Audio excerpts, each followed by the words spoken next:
It's time for another exciting edition of the Sports Desk with Mike, Mark, and Kyle. Stay tuned as we discuss local and national sports from Southeast Missouri and beyond. And now, without further ado, let's get on with the show.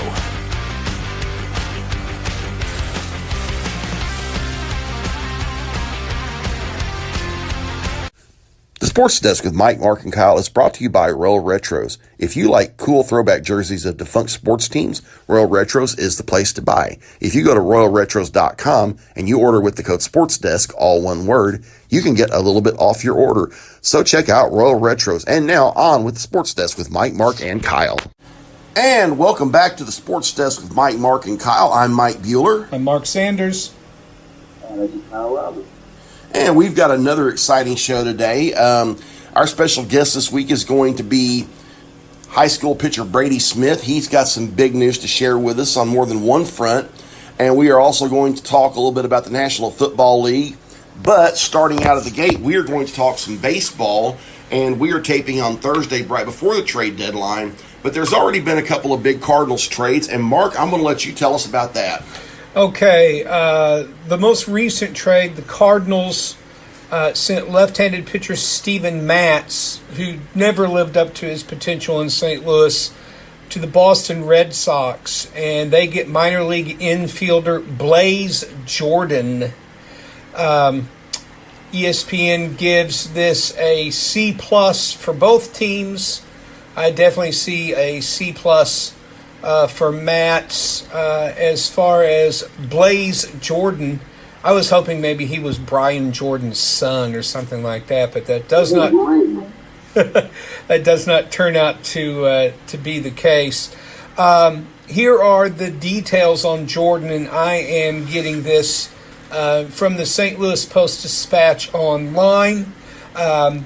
Interesting bit here, even though this is Mozeliak's last trade deadline.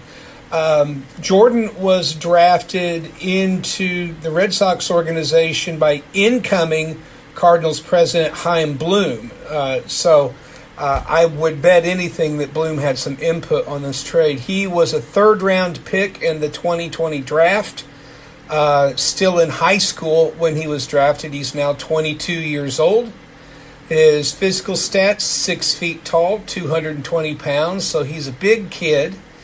And he is currently in Double-A ball with a .928 on-base plus slugging percentage. He did move up. Yeah, he did move up to Triple-A, where his numbers dropped off a bit. That's usually what you see. The Post-Dispatch also reports that when he was 11 years old, he hit a 395-foot home run at the Rangers' old Arlington ballpark. Let's see. He's improving his plate discipline, reducing his strikeout rate, and increasing his walks. His combined minor league statistics is hitting .308 with an .872 OPS. He's hit 12 homers and driven in 62 runs.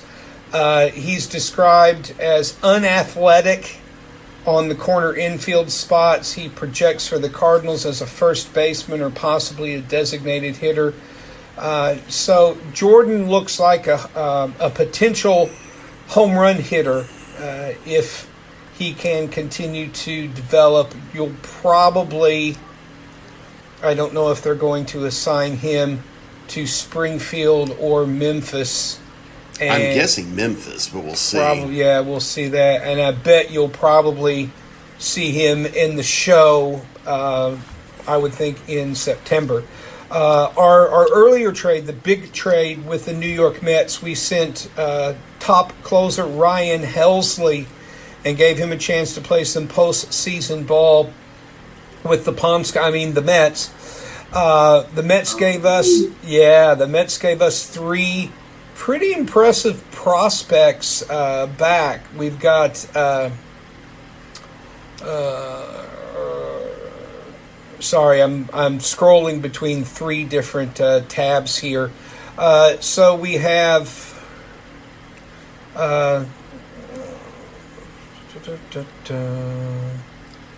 While you're doing that, I'm going to say Yeah, go this. ahead. I was very impressed with the Cardinals landing Blaze Jordan for Steven Matz, who was, mostly just a bullpen guy for us. We got somebody that's got a pretty good stick. He's only 22 years old because he was he classified where he could be drafted a year early, so he was supposed to graduate high school in 2021, and he would have been 21 last year, and he's already in AAA. At 22 years old. I think we fleeced the Red Sox. Well, yeah, and that seems to be the consensus there. I've got the stats up on the Helsley trade. The Mets send us 3 minor leaguers: infielder Jesus Baez, who is the number 6 prospect, or was the number 6 prospect in the Mets organization.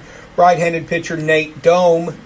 It's D-O-H-M, so I don't know if it's Dome or Dom. We'll have to hear how he pronounces that. Who I believe was the 25th prospect in the Mets organization. And then right-handed reliever Frank Ellisalt. And these are all 3 young players. ESPN gives the Mets a grade of B for that, probably just for the number of prospects that they gave up. The Cardinals get an A+. On that. Let's see. Baez, again, he's a good prospect. He's 20 years old. He's played all the infield positions. They say he's probably headed to third base because obviously Arenado is going to be departing us either tonight or at the end of his contract. Baez is hitting .244 in high A, bat speed, blah, blah, blah, a lot of statistical nonsense. Dom's a pretty good pitching prospect, 3rd-round pick last year out of Mississippi State with a 2.87 ERA across 2 levels of A-ball. He has had a forearm strain injury, but he's a fastball-heavy pitcher. He's also got a slider, and he's been clocked as high as 99 miles an hour.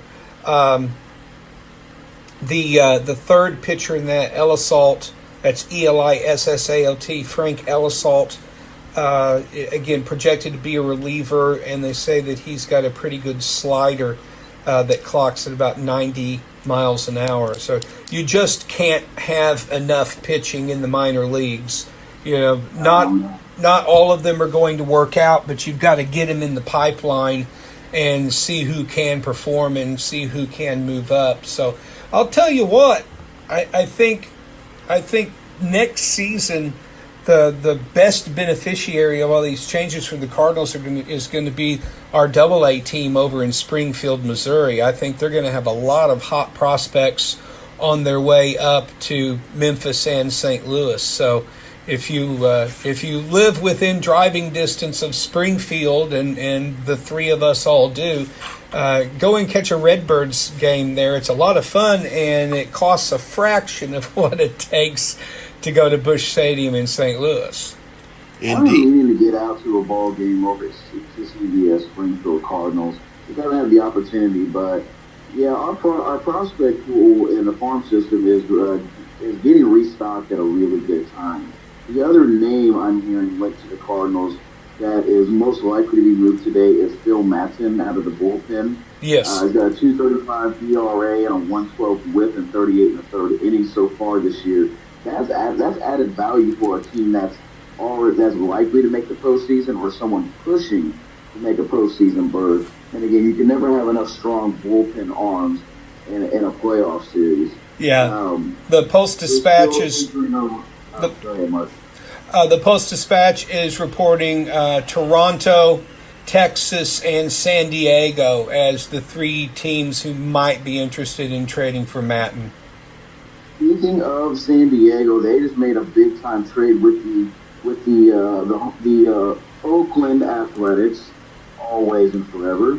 The Padres just acquired the hardest throwing closer in the game, an all-star Mason Miller from the A's, and that's a big time move Um, listen to the details that we have as this one just broke at 10:25 Central Time. Despite already having three All-Star relievers and a bullpen that easily leads Major League Baseball with a 2.97 ERA, San Diego acquires Mason Miller, who again, this guy throws insanely hard. I've seen him close games out at 103 with regularity. And San Wow. Diego, the Padres have always felt this current iteration of the Padres, their goal is not so much to win the World Series, but it's to make sure the Dodgers don't, and they stay in that beat LA mentality. And this absolutely puts the Padres in an echelon of a World Series contender, if you ask me, because that's absolutely disgusting. Yeah, we had talked about. This is what they acquired. 59 strikeouts and 38 in the third inning Wow. as a closer. That's nasty.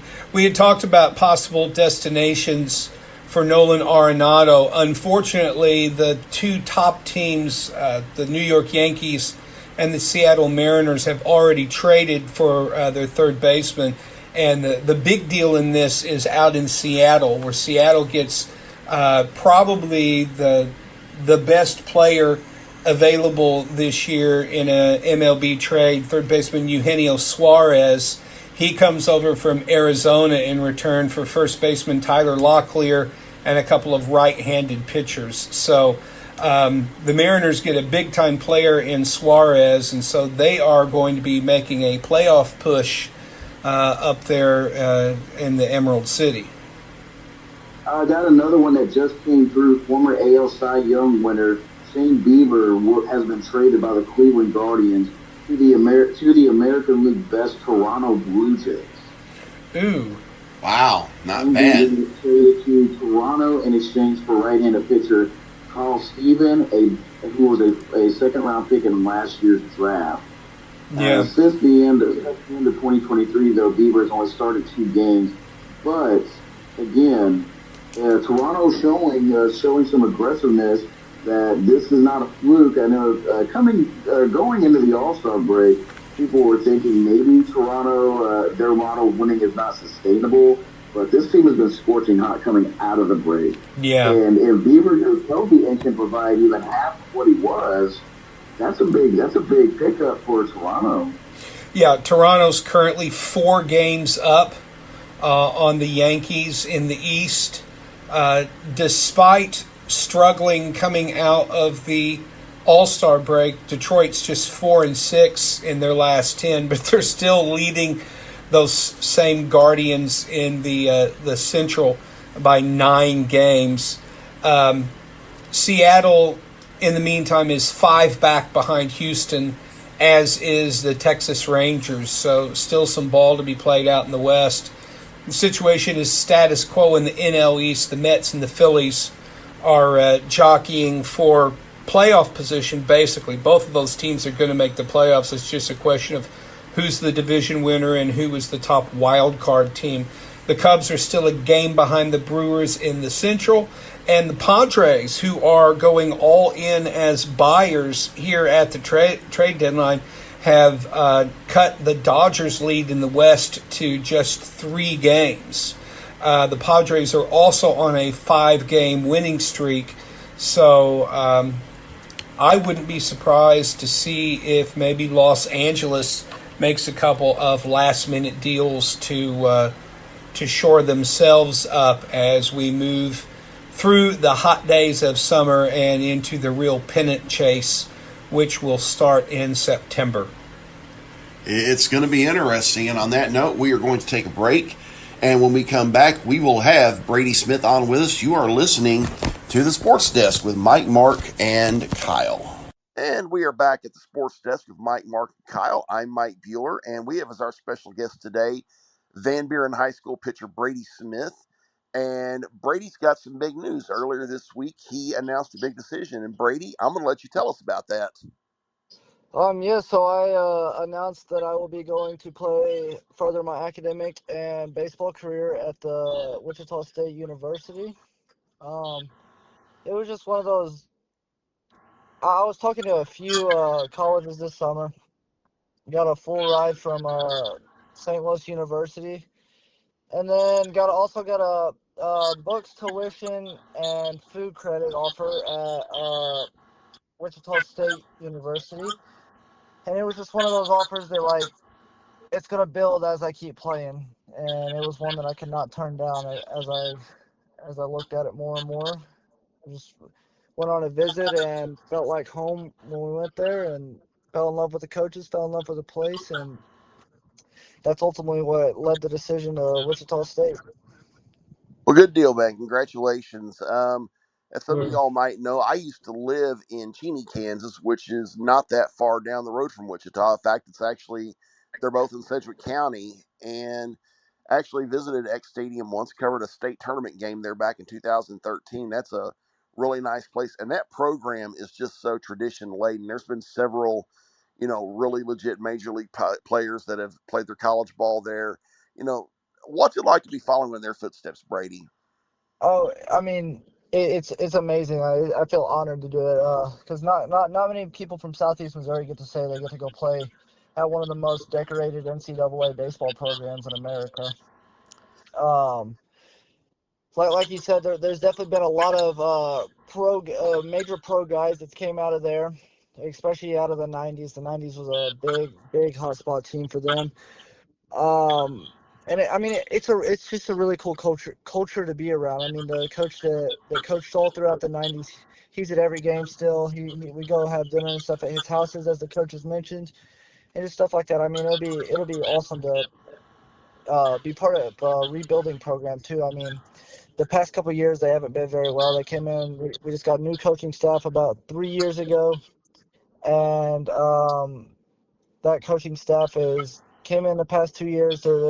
They're pieced together with what they had, but this year they had 30 guys left and 7 stay, and we brought in 7 JUCO All-Americans and a couple other JUCO guys that are really good, and one pitcher from Lone Jack High School up in Missouri, their 3A school, and he got he'll help the team tremendously with being drafted this year actually, and having to turn down $500,000. So, I mean, I feel like I'm walking into a great rebuilding program to help go play and win a regional. I think so too. I think it's going to be a great fit. You just finished your junior year at Van Buren. What has stood out the most about high school ball these last 3 years? I mean, high school ball, like, it's obviously not going to be, especially in Southeast Missouri, two-way baseball. It's not going to be where all the college coaches are. But I feel like high school ball is where I come back to, and I just bond. I bond with the kids I grew up with. Uh, I mean, we've had a very special chemistry at Van Buren, and then I mean it's we've had great success here too with that chemistry. So it's been a really fun ride this past 3 years of my high school career. Good deal, man. And you're getting ready to go into your senior year. What do you want to accomplish this year coming up? I mean, well, I'm obviously gonna go for 2A Player of the Year. Like that was the same goal as last year. 2A Player of the Year, all state again, all district, all conference, and then ultimately try to win the SEMO Ball Award as well. There you go, man. That sounds great. While I'm thinking of it, let me see here. When did you start playing baseball? When did you first get introduced to the game? I think I was about 4 years old. I started playing like t-ball and stuff, and that's really where I fell in love with it. Like it's always been wake up every day, grab a baseball, let's go play baseball. Like there's not a day that don't go by that I don't play baseball. I don't think about baseball. It's baseball to us. It's we live baseball through our family. Good deal, man. And another thing too, you've got some athletics in your blood. Your parents played high school sports. Your mom, Yes, sir. 25 years ago, played on the 2000 Lady Mules state runner-up team that the made the deepest run in history for the Lady Mules, and then she played 2 years ball for the Lady Raiders.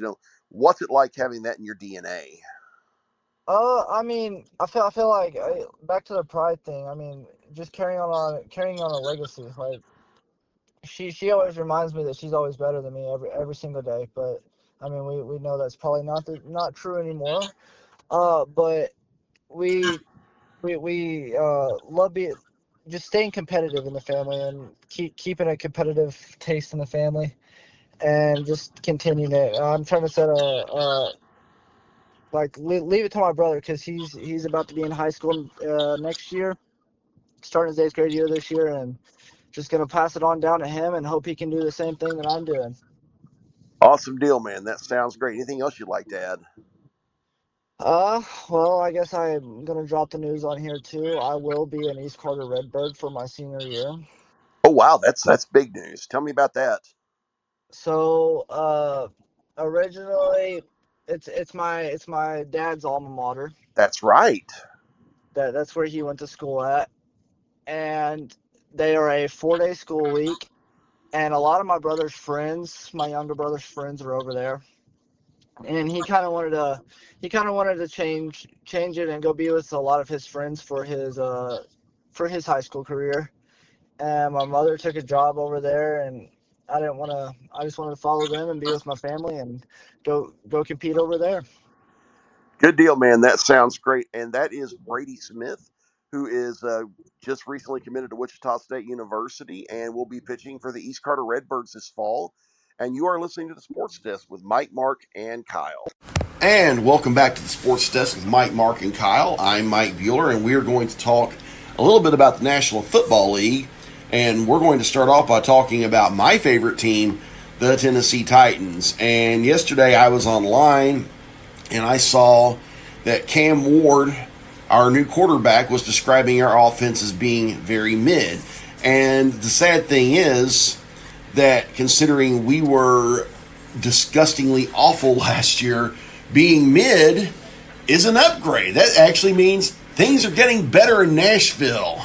Well, I mean, when you're at the absolute bottom of when you're at the bottom of the barrel, of course, I mean, look at this. Of course, the offense is going to be mid.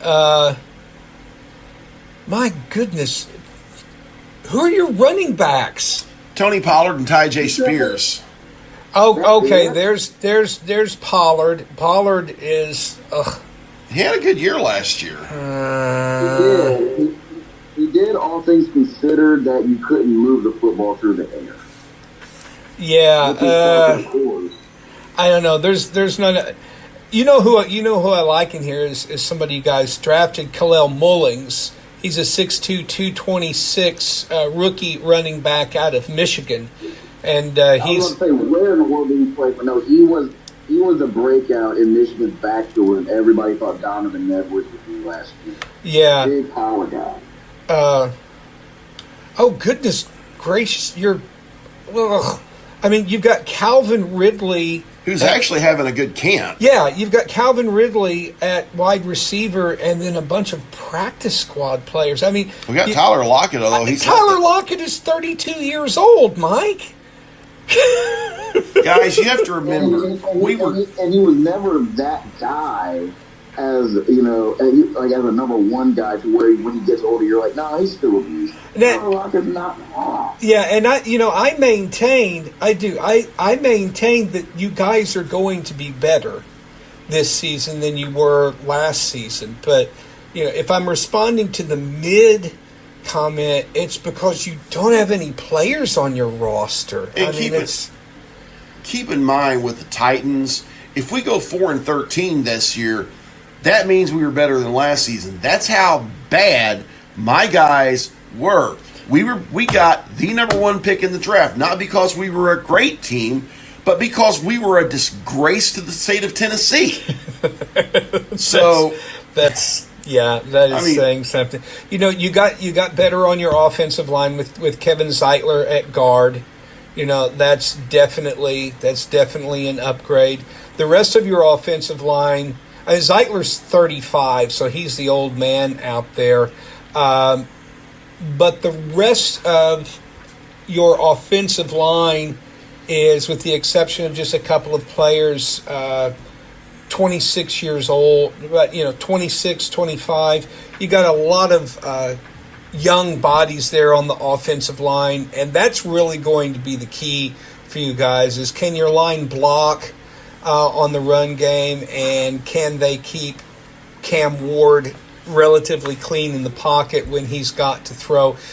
This is definitely going to be a work in progress for Tennessee, but you do have one big advantage, and it's there are zero expectations for this team. Exactly. In fact, the expectations for this team is that they're going to finish in last place. Come again, say that again? The Titans also the fourth easiest schedule this year. Yeah, that's a definite advantage. That's what they call a last place schedule, y'all. Let's turn our attention to the West Coast, and Kyle's going to tell us what the Los Angeles Rams are doing right now in their training camp. Well, hopefully keeping Matthew John Stafford protected in bubble wrap. Hopefully. He's currently being held out of practice with back pain, and that comes with being 37 years old and having played in the NFL for the past 37 years. Thanks a lot. I appreciate it. Something he and I both have in common, both being the same age and having back issues. Now, the one thing I'm very, very happy about is a new commitment to the running game, because last year, although we have Kyron Williams, who is a tremendous back, I think he's the most underrated running back in the NFL. I still think we finished in the bottom 10 in total rushing yards due to lack of depth and relying too much on the offensive side of the ball on Stafford in the passing game. So a new commitment to the running game with a running back that we drafted, Jarquez Hunter, out of Auburn, that I absolutely love. Got to see a lot of him the last couple of years. And we're also now rotating Blake Corum, who's a national championship running back in Michigan. And leaning more on the running game will help out Stafford a lot more. Yeah. And you've still got Kyron Williams, who's just a monster out there. Yes, he is, but doesn't get a whole lot of love compared to the bigger name running backs who are highlight reel guys like Saquon and King Henry and so on and so forth. But he's been very consistent for us. And the running game, most people tend to forget when you think of Sean McVay's offense. That's the heart of his offense, is the running game and our ability to throw the ball successfully off of play action out of it. And do we combined on that roster have one prime Todd Gurley? No, but we can create that level of production out of 2 to 3 guys, as long as our depth contributes in the way that we are currently seeing in training camp. And now again, that would protect Stafford. It would make the play action game more effective. Now bringing in Devontae Adams to increase depth with Puka Nacua, and also getting a healthy Tyler Higbee back at tight end, because tight ends are also a big focal point in McVay's offense. Kyle, another thing, and this should scare the hell out of the rest of the NFL. Jared Verse is the reigning defensive rookie of the year for us last year, and he said, "I thought I worked out hard and trained hard until I trained with Aaron Donald." Oh man! I now know what it takes to truly be great and be a champion. This man thought he was putting in work, and then he went and worked out with the GOAT. I want to say something about, since you mentioned Aaron Donald, I want to put in a plug for my favorite football podcast. It's called the O-Line Committee. So look that up on YouTube. You will be immediately hooked. It is Phil Mackey from Score North and Purple Daily. So he's the host of all of the Vikings and Minnesota sports content out of the Twin Cities. But joining him on the O-Line Committee are retired NFL guards Jeremiah Searles, who played with the Chargers when they were in San Diego. So he was a Charger.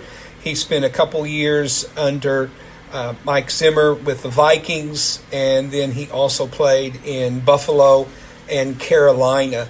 And kind of a journeyman, kind of a swing tackle, but very smart. He's transitioned in his retirement to be an NFL agent. He mainly represents offensive linemen and tight ends, but as a result of his playing experience and now being an agent, he knows so much about the inner workings of the league. The other guy who's just a maniac is Alex Boone. Booney played on those early Super Bowl teams with Kaepernick and Garoppolo out in San Francisco. Oh, yeah, I believe he was their right tackle. Yeah, and right guard, I think. He talks about playing guard. Anyway, he's just insane and hilarious. He played for a year with the Vikings and then finished his career with the Arizona Cardinals.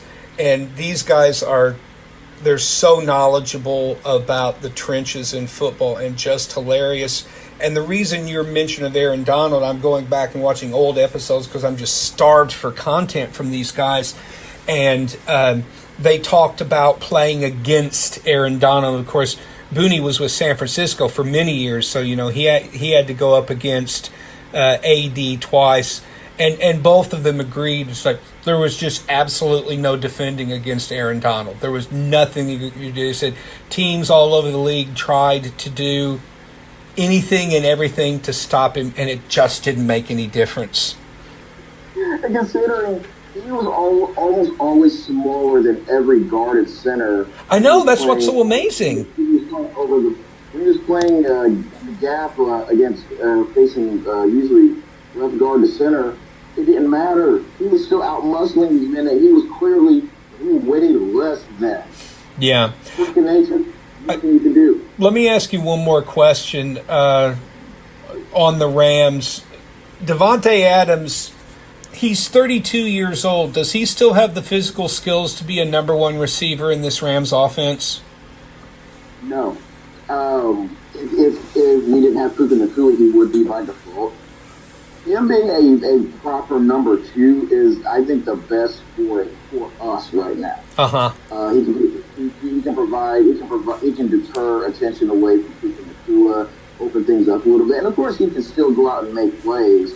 We're a much better offense for him than when he had been served up with the Jets. But he can still get some games off and perform like the number one he was, but consistently no. And I think it also comes down to who is prioritized in the offense, and Puka's already been there, right? And he's got the rep. My other question off of this is that Puka's a slot receiver. So if Puka's your number one in the slot and Davante's a number two, who's going to stretch the field on the edges? That is a concern because we are not a deep ball football team, even though we have a big arm quarterback. It's because we don't have a reliable guy to take the top off of a secondary. I mean, we've been holding out hope for Tutu Atwell for some time now. He had 42 catches for 562 yards last year, but he didn't reach the end zone. And he's always been a kind of a gadget guy. I would have much preferred him to step up and be our slot guy because despite how small he is, he has big-time speed. I mean, he's 5'9", 165. That's your quintessential slot guy. Yeah. But if he is able to take that step, and again, we drafted him back in 2021, so he's been with the team for a while. We really need for him to step up and be that guy to open up Puka Nacua and make him an even bigger threat because we don't have that reliable, established guy that can take the top off of the secondary. You know, you have some really good players. Obviously, Stafford's. Is he a borderline Hall of Famer? Is he a for sure Hall of Famer? I think he's probably somewhere between borderline and for sure. But certainly, I'd probably say, yeah, he's. Yeah. Man, I'm trying to think of who to compare him to. I would say, Boomer Esiason. Yeah, but I mean, obviously Stafford's one of the he's a top 10 quarterback for sure. You've got, other than Andy Reid, probably the best head coach. Your defensive line looks really good, but other than that, there's a lot of holes in this lineup, and I think that the West is going to be very competitive. I think you guys still have a better roster than any of the three competitors in the West, but it's the West. I mean, that's the thing about, I remember when the Rams were in St. Louis, it didn't matter, it's like the quintessential sports cliche. You can throw the records out when these two teams play, but that's really, it's really true in the West. I mean, it's like I've seen the Cardinals just be absolutely putrid in some years, and they would come to St. Louis and just beat the snot out of the Rams, and that still happens even out in Los Angeles. Yeah, and it reminds me of when during the down years of Jeff Fisher and so on and so forth. But when the Seahawks came to town, bloodbath. Absolutely. Every time. And plus, no one likes to go and play in Seattle. I mean, no, there's not a team in the league that says, "Oh yeah, I'd love to go to Seattle. Fun place to play." I mean, it's a nightmare every game. Yeah, not just the weather, but those crowds. Good grief! But the NFC West is probably the flip a coin division. And, if any four other four teams won the division, you say, I'm kind of not surprised. Yeah. And the 49ers were beat beyond belief with injuries last year. The Seahawks are an unknown because now they have Sam Darnold. There's no DK Metcalf. There's no Tyler Lockett. You bring in Cooper Kupp, which that's going to hurt, but I love you too. And Arizona is sneaky because they're not flashy, but that team can run the football. Yeah. And they're about middle of the pack in a lot of things. About a league average passing attack, and they're a top 10 in rushing. So they're a team that can sneak in. Yeah. So I'm not going to sit there and say that we are just going to flat out win it, but if we do, I'm not surprised. But if we don't, I'm also not surprised. Right. Well, the weekend opener is going to be the first weekend in September. It'll kick off with a Thursday night game on the 4th, so we can go ahead and put it on our calendars. If we're still recording on Thursdays. August 28th is when we're going to make all of our divisional and wild card and playoff picks, so we can start working on those. In the meantime, we turn our attention to the NFC North, looking at what's coming out of Vikings training camp as they have started the week in pads. One of the things that we've seen is that the Vikings defense has been absolutely dominant up against a Vikings offense that is still in development. This is my hot take on the Vikings this week. And I told this to somebody and said it's not that hot, but the Vikings are going to have the number one defense in the NFL this season. The absolute number one. Yeah. They're, this is the base setup that Flores has been showing to J.J. McCarthy, and all the reports coming out of Vikings camp is that Flores is playing like it's playoff game.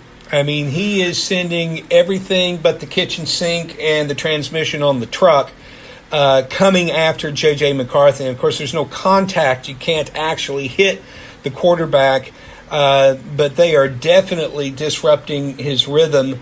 And you think, man, don't you want your young quarterback to develop? Yeah, we're going to teach him how to get a pass off against the best defense in the league. But this is the base setup that the Vikings are going to be showing other teams. Your defensive line is Harrison Phillips, a huge body in the middle. He's flanked on either side by Jonathan Allen and Javon Hargrave. Oh, wow. And then on the edges, you've got Andrew Van Ginkel and Jonathan Grenard, both Pro Bowl players who were among the league's sack leaders.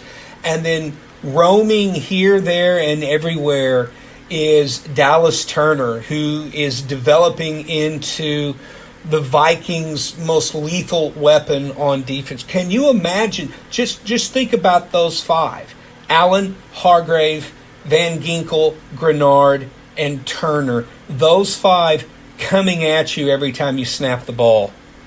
No, thank you. I'm calling. I'm calling AAA and getting a ride the hell out of here. Yeah, NFL analyst Warren Sharp designated the Vikings' front seven defensive line the number one line in football going into this season. That is a huge move. They've moved up. They were ranked 24th in his analytics last season, so he's moved them up to the best front seven. In fact, you can listen to Purple Daily's interview with him. That was just posted a day ago. So if you're a Vikings fan or you're just interested in football podcasts, that's Purple Daily on Score North. You can just look up Purple Daily on your YouTube search bar. The purported weakness in the Vikings roster, again, is in the cornerback room, but what we're actually seeing is that Brian Flores is smarter than the national sports media, because what we're seeing is that the Vikings cornerbacks are really emerging here in camp. Of course, Byron Murphy Jr., who signed a huge contract to stay with Minnesota, is the star of the show. Free agent acquisition Isaiah Rodgers was really flashing. He got dinged up in a practice, and so he has not been on the practice field for team drills. He has been working out on the sidelines. It's described as a minor injury, so I think we'll see him back on the field next week. Anyway, Rodgers is looking good. Mekhi Blackmon has been taking over that starting role with Rodgers out. Former number 3 draft pick Jeff Okudah is showing signs that maybe he could resurrect his career in B-Flow's defense, because he keeps getting all kinds of opportunities with the number 1 defense out there. And so far, so good. He has availed himself very well. Some other players who people outside of the Minnesota circle are not aware of. Kyle, I think you'll recognize this name because he's an Arkansas kid, Dwight McGlothern, who was a UDFA last season, has really impressed so far in the past 3 days of Vikings practices. He has an interception in each and every day out there. So McGlothern has a good chance to make the 53-man roster this season. He made the roster last season but didn't really get into games, but I think he's going to be a force this time. And a undrafted free agent, Zamiah Vaughn, who's a really big cornerback, like 6'2", 6'3", out of Utah. He's also flashing and getting time with the number 1 team. So people still keep talking about, they need more experience. They need to call Stephon Gilmore and get him back up off the couch. It's like, I don't. Man, people in Minnesota are just obsessed with Stephon Gilmore. It's like, we got to get Stephon Gilmore back. We need more experience in that room. It's like, no, you need these kids who are flying all over the field, and it's like, they all have bets on who's going to pick off the Vikings quarterbacks. And it was amazing yesterday. All 4 of the Vikings quarterbacks were picked off yesterday. So that leads us to our next question. What does this mean for J.J. McCarthy? Does it mean he's going to be a bust? Well, he spoke for himself yesterday in a post-practice press conference. He just called it lessons. He goes, this is practice. He goes, everything that doesn't go the way that it's supposed to on offense is one more lesson that he's learning. Yes, he is struggling a little bit in the red zone, but you can expect a first-year quarterback to do that. I'd rather see them work out all of the difficulties in practice, and everyone keeps saying this, that him going up against the Vikings' number 1 team on defense is only going to make him better once the season starts, because yes, they're going to be playing good defenses. Are they going to be playing Brian Flores defenses? Absolutely not. And my last point out of Vikings camp, Justin Jefferson is getting better. He had, you call it a tweak with one of his hamstrings, not really an injury per se, but enough of a concern that they decided to hold him out of practice this week. But he's still on the sideline. He's essentially a de facto coach, standing next to Kevin O'Connell. He's coaching the young receivers. And while Jed has been doing his gritty on the sideline, three of the other Vikings wide receivers who have been getting a lot of playing time with the number one team, Lucky Jackson, a practice squad player who has really shined. So he has become McCarthy's favorite target out on the field. Number 3 draft pick this year, Ty Felton, is getting some time with the number one team. And then free agent acquisition Rondell Moore, formerly of the Cardinals and the Falcons, has been showing his speed and his run after the catch ability. So, you know, the word right now in Vikings camp is defense. Oh my God, get ready, NFL, because these guys are going to dominate. Offense, it's a work in progress. It's a work in progress. It's not going to be perfect, but if this defense plays up to expectations, I don't think it needs to be perfect. It just needs to be pretty good, because, you know, if your defense can hold other teams to 17 points or less, you know, all you need is, you know, 2 touchdowns and 2 field goals. Oh, and by the way, one other thing, Will Reichert is fine. You know, not perfect in training camp, but you're not going to be perfect in training camp. But for the most part, he looks just fine. He's booting field goals in from the high 40s and the low 50s. So Will the Thrill is going to be ready to play once the season starts. So that's all of my news out of Minnesota. And guys, you know, it's exciting to think we are, as of this morning, exactly 5 weeks away from opening night. So it is getting closer. And on that note, one more thing. Yeah, one more thing. There's a real live football game on tonight. It's the Hall of Fame game. Now, it is the first preseason game, and it's usually not a big deal, but it does feature the Los Angeles Chargers against the Detroit Lions. And word is that Trey Lance is going to be starting for the Chargers. And because it's a meaningless preseason game, Dan Campbell's only going to play his starters for the first half of the game. No, that's... Hey, don't knock him, CDC. He's the man. That's probably not true. But would any of us be surprised if Campbell put his starters out there for a couple of series? I wouldn't. Exactly. To be honest, no. But also, while we're discussing the Hall of Fame game, let's give our congratulations to this year's 2025 Pro Football Hall of Fame class that is being inducted. Eric Allen, who is long overdue to have made the Hall of Fame, is getting his gold jacket this weekend. Mark, I know you're loving this. The Cowboy Jared Allen going to the Hall of Fame. Hallelujah. And, yeah, dang right to that. Antonio Gates, as productive of a tight end as there's ever been. And this one made me cry. Sterling Sharp, finally. Finally. My God. Why did it take him so long to get in the Hall? That's ridiculous. I do not know. I will never forget watching Shannon's speech when he said, I'm the only member of the Hall of Fame. That's the second best player in his own family. Yeah, that's amazing. Well, that's definitely going to be worth watching. If you want to tune in, the game starts at 7 o'clock tonight on NBC. And for those of you who are unplugged from broadcast networks, you can also stream that on the Peacock Network. And I'm not sure about the Hall of Fame induction coverage. That's probably going to be on ESPN, but I don't see anything specifically about that yet. Kyle, do you have any information about the induction ceremonies? Let me see what I can find. Give me something. Tell me some news. The class of 25 will be presented by Visual Edge Fit. Our IQ is enshrined at 1 p.m. Saturday, August 2nd. And Oh, okay. the show will be Yeah.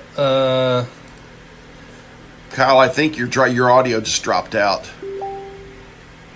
can you still hear me? Oh, Yeah, yeah, we can hear you're you back. now. Let's see if I can find where the broadcast is. Yeah, I'm guessing it'll either be on ESPN or the NFL Network. yeah, and that's going to be Saturday. Yeah, Saturday, August 2nd at 1 p.m. So, if you really want to tune in and watch it, just use the internet. Always. Yep, here we go. Yeah. Let's see. Let me see here. 2005 enshrinement. We're Googling it. Schedule of events. Try Saturday, Sunday, Monday. There we go. We're almost there. Yeah. Grand Parade. Enshrinement. And it doesn't say where it's It going to be says televised. nothing about coverage. So. Well, we'll figure it out. Yeah. Well, it'll certainly be on YouTube after all the speeches, Yes. and I'm sure it'll be on every episode of Sports Center throughout the weekend. Of course. Well, guys, it's been another exciting show. We will be back next week. We are tentatively slated to have on new Three Rivers College women's assistant basketball coach Bryce Morgenthaler. Ty is his dad. He was a longtime SEMO women's coach. So that's going to be a fun show. And on that note, you've been listening to the Sports Death with Mike, Mark, and Kyle. I'm Mike Bueller. I'm Mark Sanders. And Kyle Roberts. And we'll see you guys next week. And we're out.